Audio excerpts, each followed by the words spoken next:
Dingo Donahue here. I'm coming to you from the Dingo Dungeon, and it's quiet down here. It's eerily quiet. I have got Rossi R92 here. This is my cowboy action rifle. These are made in Brazil. It's a reproduction of a Winchester model 1892. These are kind of considered, this is kind of the budget option for cowboy action, lever action rifles. You got to have something in a pistol caliber. I think it's got to be at least 32 caliber, the diameter of the projectile. This one's in 45 Colt. I chose to go 45 Colt with my rifle and with my revolvers, which I'll show you some other time. And I was looking for, what is the absolute cheapest way that I can get into cowboy action, because Dingo is a notoriously cheap bastard. And so I looked around for these. People seem to like them. And eventually I got my hands on one, and it wasn't this particular one. It was actually a shorter version of this exact same gun that only had a 16-inch barrel. And I bought it at the time totally not even considering the capacity of the thing, which turned out to be an issue because in that configuration of that gun, the magazine tube only held 8 rounds in it, and for most of the time, the cowboy action stages that you do, you have to have 10 rounds in the gun. So I shot a match with that, and it was kind of awkward because basically I was loading an extra 2 rounds on the clock every time. Not that I was, my times would have been competitive anyway, but just kind of an extra annoyance. And so I looked around, and I found a dude who had this longer version of it. I'm not sure, this might be 20-inch barrel, I'm not totally sure. The exact same gun with longer barrel and thus longer magazine tube on there. And basically we traded. And now I've got this, and I think this actually holds like 12. I think when I filled it with as many cartridges as I could one time, I think it's actually 12. So pretty nice. Definitely meets the requirements for cowboy action now. The issue I have with this particular version of this gun, and I think the Rossis are kind of notorious for this, although they are known to be reliable, is that the action on this guy is just hellaciously bad.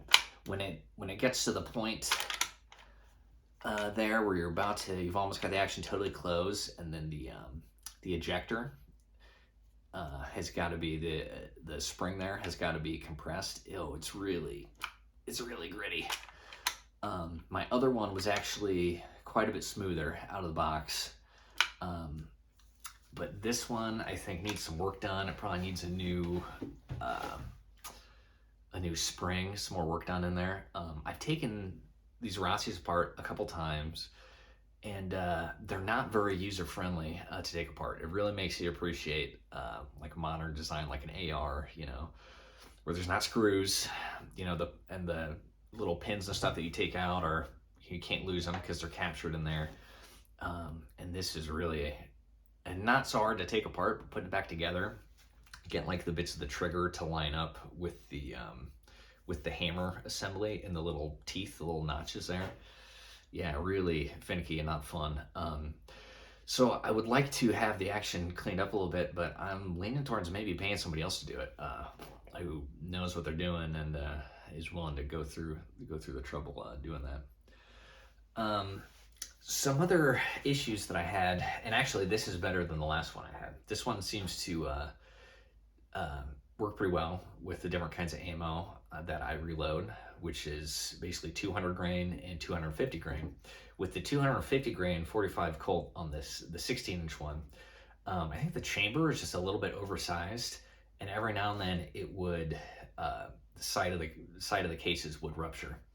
I think because they just aren't supported by the chamber enough. And I've looked online, and that seems to be a known thing with the Rossis, that sometimes the space inside the chamber is a little bit generous, and sometimes it beats up cases like that. But I haven't had any issues with the 200 grains with that particular gun. And with this one, I think I've shot 200s and 250s through it, and it doesn't destroy any of them, which is nice because the brass is kind of expensive.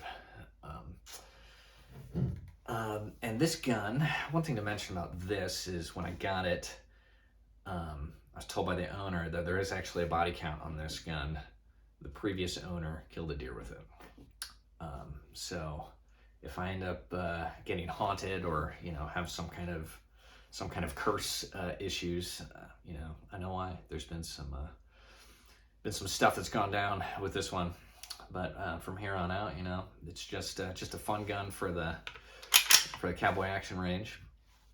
And I have put this little leather wrap on there.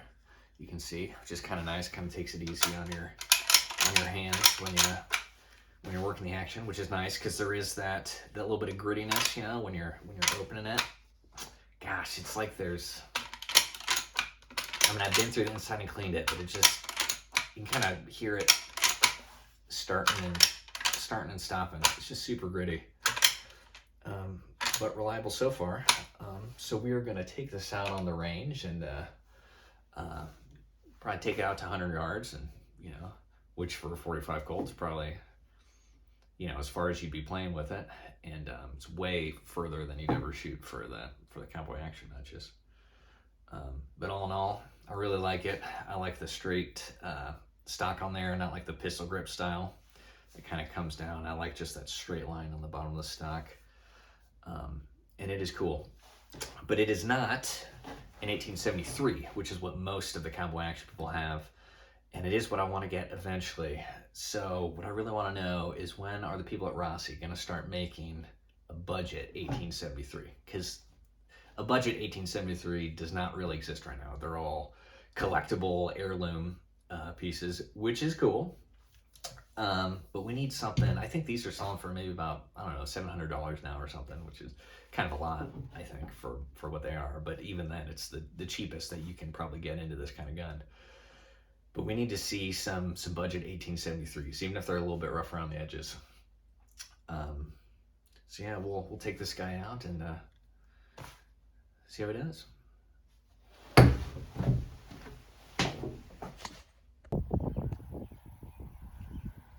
Take a look at the ammo I got here. This is all 200 grain round nose flat point stuff I got. Well, that I loaded. Let's just load a couple up here.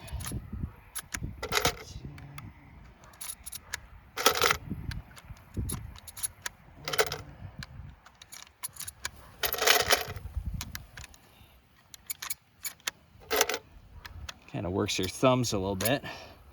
This is the trick, they say, is put one halfway in and then shove that one halfway in, and that way you only end up crunching your thumb on the last round. Oh, I'm not sure how many that is, but let's try her out.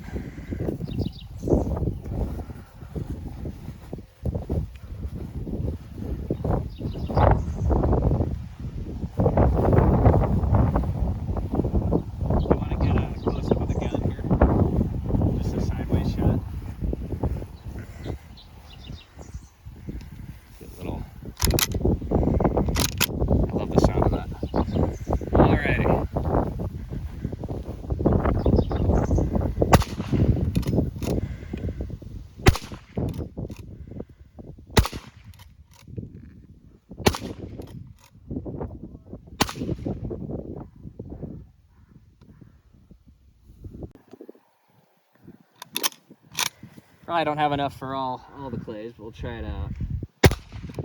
Ooh, right in the middle. Go for that far right one. Nice. Oh, I'm out. Alrighty, we'll reload.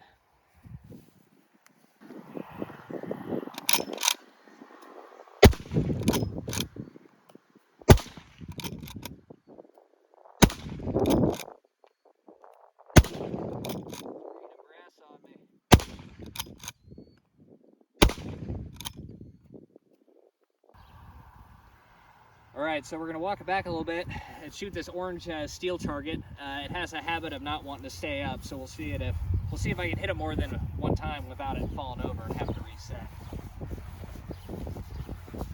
it does fall over each time, then I'll be getting a lot of steps in, walking back and forth.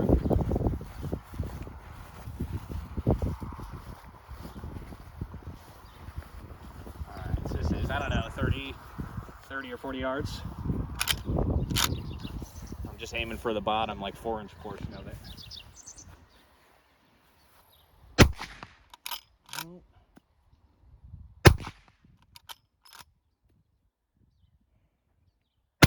Woo, there we go. All right, well, I got that one. Let's head back to 100. All right, so the 100-yard shooting didn't really work out. I don't know why I try. I'm always a little bit overly optimistic on my ability to go out that far. Let's just see if we can ring it at 40, 50 yards.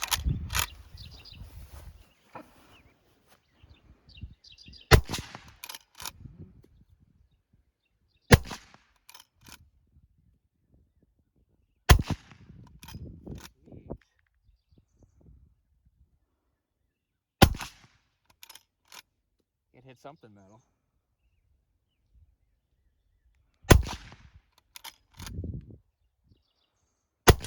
Woo! All right, one more. Let's at least get 2 hits on this thing. Jeez. No.